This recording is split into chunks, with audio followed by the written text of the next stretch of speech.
भारतीय सैन्य दलाचं आणि भारताचे प्रधानमंत्री माननीय नरेंद्र मोदीजी यांचं सर्व मिळून मनपूर्वक अभिनंदन करूया। अतिशय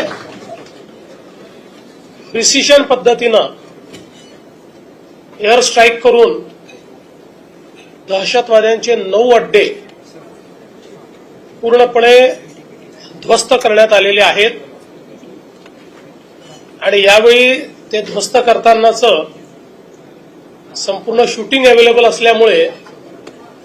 कोणाला पुरावा मागण्याकरता स्कोप देखील राहिलेला नाही आणि मला असं वाटतं की सर्व भारतीयांकरता अभिमानाचा असा हा दिवस आहे की आमच्यावर झालेला हल्ला हा भारत सहन करणार नाही,